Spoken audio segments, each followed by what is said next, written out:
ہماری زندگی کا جو طرز حیات ہے اس میں اور کافر میں زمین اور آسمان کا فرق ہے. کافر کہتا ہے اللہ نے ہمیں اسی دنیا کے لیے پیدا کیا, یہیں ہم انجوائے کریں گے. ہم کیا کہتے ہیں, اللہ نے ہمیں دنیا کے لیے نہیں بلکہ کہاں کے لیے پیدا کیا, آخرت کے لیے. یہ مسافر خانہ ہے. اگر کسی کو یہاں سے ٹرین کراچی سے پشاور جا رہی ہے, کسی کو آپ نے سفر میں ٹرین میں بٹھا دیا اور سفر ذرا لمبا ہو گیا تو کچھ بے وقوف کہنے لگے ہم اسی ٹرین کے لیے پیدا ہوئے ہیں. تو عقل مند کیا کہے گا, بھائی یہ ٹرین تو ایک ذریعہ ہے, پیدا ہم نے جانا کہاں اس کے ذریعے, پشاور جانا ہے, لاہور جانا ہے.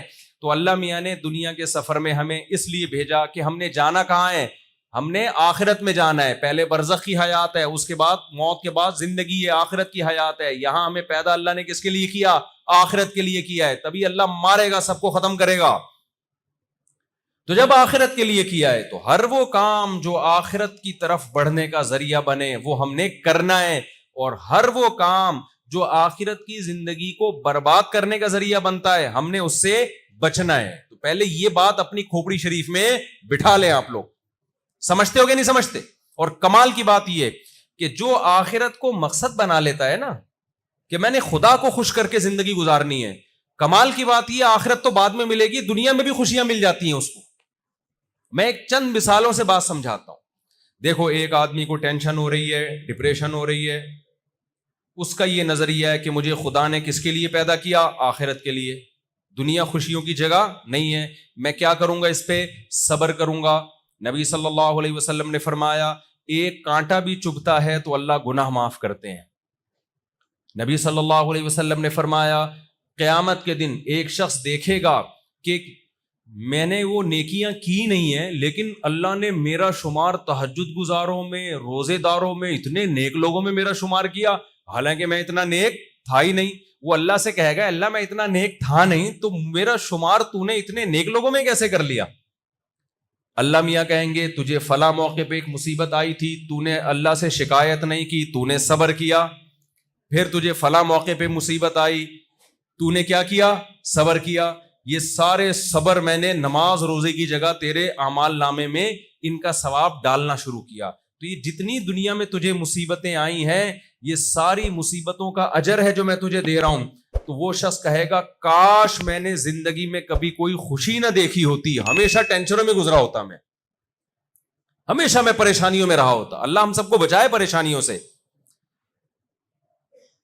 تو میں مثال دے رہا تھا, ایک آدمی جسے کوئی ٹینشن ہوئی, ڈپریشن میں گیا, ایک مصیبت آ گئی, جب اس کے سامنے آخرت ہے, ایوب علیہ السلام کا واقعہ سوچے گا, یعقوب علیہ السلام سے اللہ نے بیٹا چھین لیا, ساری زندگی صبر کیا کہ نہیں کیا, روتے روتے آنکھیں سفید ہو گئیں, بینائی چلی گئی, مگر زبان سے ناشکری کا ایک جملہ نہیں نکال رہے, اور کیا کہہ رہے ہیں, انی اعلم من اللہ ما لا تعلمون, اے میرے بچوں میں اللہ کے بارے میں وہ کچھ جانتا ہوں جو تم نہیں جانتے. کوئی حادثہ اتفاقی نہیں ہوتا, کوئی مصیبت اتفاقی نہیں ہوتی, خوشی بھی اللہ کی طرف سے, مصیبت بھی اللہ کی طرف سے. ہوا مولانا, صحابہ کو جب جنگ میں شکست ہوئی ہے, زخمی ہوئے, شہید ہوئے, معذور ہوئے, تو کیا صحابہ نے کہا, ہوا مولانا, ہمارا دوست کون ہے, اللہ ہے, لن یصیبنا الا ما کتب اللہ لنا. منافقین نا غزوہ احد میں بڑی خوشیاں منا رہے تھے. منافقین نے صحابہ سے کہا کہ تم لوگ مت جاؤ غزوہ احد میں لڑنے کے لیے, شکست ہوگی, ہم بہت تھوڑے ہیں, دشمن بہت طاقتور, مت جاؤ مت جاؤ. صحابہ چلے گئے, اللہ کا حکم تھا, اور شکست ہو گئی, کتنے سارے شہید ہو گئے, کتنے سارے زخمی ہو گئے. اب منافقین کو مذاق اڑانے کا موقع مل گیا, کہنے لگے ہم تو پہلے ہی کہہ رہے تھے لو نعلم قتالا لاتبعناکم, یہ جہاد تھوڑی, یہ تو خودکشی ہے, اتنے تھوڑے سے لوگ لڑ رہے ہیں, کس سے, اتنے زیادہ لوگوں سے. ہماری بات مان لیتے, اتنے لوگ شہید نہ ہوتے, اتنے زخمی نہ ہوتے. تو اور ان کو مذاق اڑانے کا موقع مل گیا. اللہ نے صحابہ کو کیا جملہ سکھایا کہ جب یہ منافقین مذاق اڑایا کریں تو ان سے یہ کہہ دیا کرو, ادھر توجہ رکھیں, ان سے یہ کہہ دیا کرو لن یصیبنا الا ما کتب اللہ لنا, کہ دیکھو ہمیں جو غم پہنچا ہے وہی پہنچا جو اللہ نے ہمارے مقدر میں لکھ دیا ہے. تو یہ مصیبت اللہ کی طرف سے ہے. ہوا مولانا, مصیبت جب دشمن کی طرف سے پہنچتی ہے تو بڑی خطرناک ہوتی ہے, دوست کی طرف سے پہنچتی ہے تو وہ خطرناک نہیں ہوتی, وہ محبت کی چٹکی ہوتی ہے. دیکھو ایک ٹیکا ڈاکٹر لگاتا ہے, چیخ نکلتی ہے کہ نہیں نکلتی, تکلیف اس میں بھی ہوتی ہے, پھر بھی لگوا رہا ہوتا ہے آدمی, تشریف پہ لگواتا ہے جا کے باقاعدہ ٹیکے, کہہ رہا ہوتا ہے ڈاکٹر صاحب پچھلے ہفتے یہ والی تشریف, اب یہ والی تشریف خالی, اب یہاں لگائیں. کہتا ہے کہ نہیں کرتا ہے کہ نہیں کرتا, یہ حالانکہ تکلیف ہوتی ہے, لیکن پتا ہے بھائی ڈاکٹر صاحب ہیں, یہ ٹیکا میری خیر خواہی میں لگ رہا ہے, یہ تکلیف میرے فائدے کے لیے, مجھے نقصان پہنچانے کے لیے نہیں ہے. تو مسلمان کا اللہ پہ ایمان ہے کہ ہوا مولانا. اللہ نے صحابہ کو کہا کہ آپ ان کو کہہ دو جب منافقین مذاق اڑایا کریں, بولو بھائی یہ تکلیف ہمیں اللہ کی طرف سے پہنچی ہے اور وہ ہمارا دوست ہے, وہ ہمارا دشمن نہیں ہے. اور تمہارے ساتھ کیا ہونے والا ہے, تم جو اتنی بغلیں بجا رہے ہو نا خوشیاں, تو یا تو اللہ تمہیں ہمارے ہاتھوں سے ذلیل کرے گا یا جہنم کی آگ ہے تمہارے لیے. تو ایک آدمی کو مصیبت پہنچتی ہے, وہ آخرت اس کے سامنے ہے, وہ صبر کرتا ہے, تھوڑے دنوں میں اس کی ٹینشن ختم ہو جاتی ہے. سمجھتے ہو کہ نہیں, وہ خوشیوں میں, حقیقی خوشیوں میں آ جاتا ہے.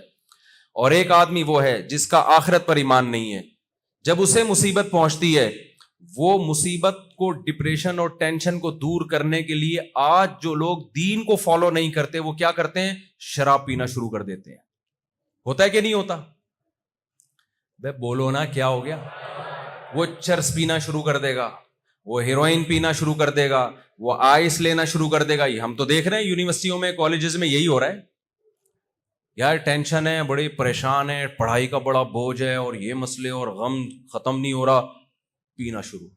اب آپ مجھے بتاؤ اس کی ٹینشن ختم ہوگی یا بڑھے گی؟ تو بڑھے گی اس کی ٹینشن. شراب کا عادی تو ڈپریشن کا پورا ایک ڈبہ ہوتا ہے, وہ ڈپریشن بانٹ رہا ہوتا ہے باقاعدہ جا کے. اس نے بجائے ٹینشنیں ختم ہونے کے ایک اور ٹینشن پال لی ہے, ایک اور ٹینشن پال لی. پھر وہ کہتا ہے مجھے پیے بغیر سکون نہیں ملتا, حالانکہ جو پیتے نہیں ہیں ان کو پیے بغیر وہ سکون مل رہا ہوتا ہے جو اس کو پی کے نہیں مل رہا ہوتا. کتنی بڑی ٹینشن میں. تو اللہ تعالیٰ کا اصول اور ضابطہ یہ ہے کہ جو آخرت کو سامنے رکھ کے زندگی گزارتا ہے نا, دنیا میں بھی مزے کی زندگی صرف اسی کو ملتی ہے, آخرت تو بعد میں ملے گی. اور جو آخرت کو سامنے رکھ کے زندگی نہیں گزارتا اسے دنیا میں بھی خوشی نہیں ملتی, چاہے خوشی کے سارے اسباب کیوں نہ ہو. یقین نہ آئے تو یورپ میں, امریکہ میں, ان علاقوں میں جہاں زیادہ لوگوں کے پاس وسائل ہیں, ان علاقوں میں سروے کرو, سب سے زیادہ خودکشیاں انہی علاقوں میں ہو رہی ہیں. ابے جن ملکوں میں ٹینشن بالکل بھی نہیں ہے نا, سب سے زیادہ ٹینشن وہی ہے. یہ تو ہم لوگ بھی دیکھو بیٹھے بیٹھے لائٹ چلی گئی تھی نا, اس کا مطلب ہمارے ملک میں کیا ہے, ٹینشن ٹھیک ٹھاک ہے. کبھی مائک بند ہو جائے گا, کبھی لائٹ چلی جائے گی, نل کا کھولو گے پانی نہیں آ رہا, ہوا آ رہی ہے, پنکھے سے ہوا نہیں چاہیے وہ نہیں آ رہی ہے. میں کل گھر میں سونے کے لیے لیٹا ہوں, پنکھا چلایا, ہوا ہی نہیں آ رہی. میں نے کہا بھائی کیا مسئلہ ہے یار, یہ ہوا ہی کیوں نہیں آ رہی؟ تو پنکھے ایسے پتہ نہیں کیپیسیٹر کون سا بیس لگا دیتے ہیں اس کے اندر. ہر چیز میں دو نمبری ہے کہ نہیں ہے. پنکھا چلاؤ ہوا نہیں آئے گی, اور نل کا چلاؤ ہوا کے پورے طوفان آنا شروع ہو جائیں گے اس میں. کیا خیال ہے؟ ہوا کے طوفان آنا شروع ہو جائیں گے. کتنی ٹینشن ہے. خودکشیاں پھر بھی کیا ہیں, کم ہیں. گورے کا عجیب ملک ہے, نل کا کھولو سچی مچی میں پانی آئے گا. ہم تو بڑا حیران ہوتے ہیں وہاں جا کے, یعنی میں تو رہا ہوں نا وہاں, تو ہوٹلوں میں کبھی بھی دیکھو نل کا کھولو پانی آنا, صاف پانی, آدمی حیران ہوتا ہے بھائی صاف پانی آ رہا ہے یار. اور لائٹ جاتی نہیں ہے, ہر آدمی تمیز سے گاڑی چلاتا ہے, ٹریفک کے قوانین کی پابندی ہو رہی ہے, سب اپنے اپنے ٹریک پہ چل رہے ہوتے ہیں, کوئی پاؤں پاؤں پاؤں پاؤں نہیں ہے وہاں پہ. یہاں آپ آؤ نا, بلا وجہ کا ہارن بجا رہا ہوگا بندہ آپ کے پیچھے, آپ پیچھے مڑ کے غصے سے دیکھو گے تو اور دوبارہ بجائے گا.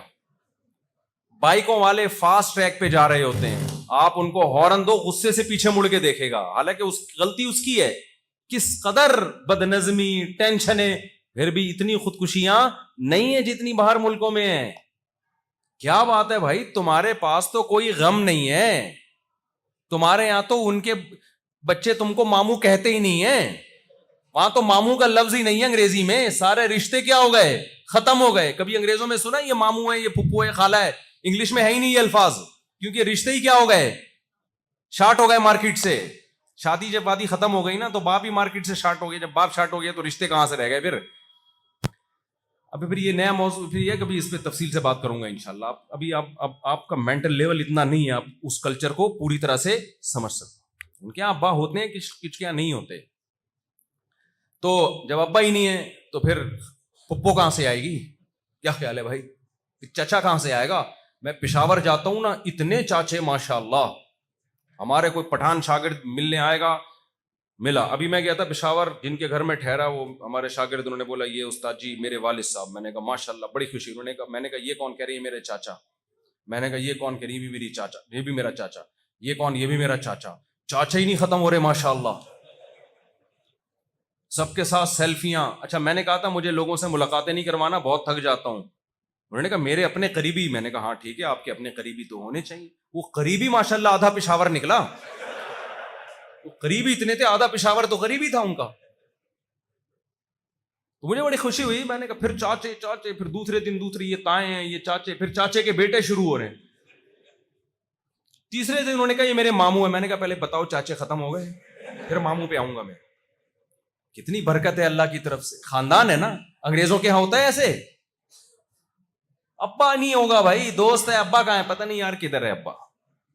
ہے میرے فادر ڈے پہ ایک آدھ کیک شیک بھیج دیا اس کو, نہیں بھی بھیجا. ابا ہوتے بھی ہیں نہیں بھی ہوتے. اتنا بڑا خاندانی نظام کیا کر دیا, تباہ و برباد. تو ان کے یہاں تو ٹینشن ہی نہیں ہے. میں نے بتایا نا بچے ماموں ہی نہیں کہہ سکتے. جب ماموں کا لفظ ہی نہیں ہے تو ماموں کی ٹینشن کہاں سے ہوگی؟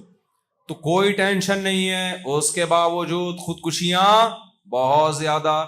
تو اللہ تعالیٰ کی عادت ہے, جو اللہ کے لیے غم اٹھاتا ہے اللہ اس کو غم لیس کر دیتے ہیں, اس کے غموں کو ختم کر دیتے ہیں. اور جو غم میں خدا کی نافرمانی کی طرف جاتا ہے اللہ اس کے غم کو کم کرنے کے بجائے بڑھا دیتے ہیں. ٹینشن بڑھتی چلی جاتی ہے. تو اس لیے یہ فیصلہ کرو کہ ہم نے زندگی اللہ کے قانون اور آخرت کو سامنے رکھ کے گزارنی ہے. پھر سورہ لقمان سمجھ میں آئے گی. سورہ لقمان کا یہ رکوع تو چھوٹا ہے لیکن تمہید لمبی ہے تاکہ کھوپڑی شریف میں بات بیٹھ جائے, اس لیے مجھے لمبی تمہید باندھنی پڑتی ہے.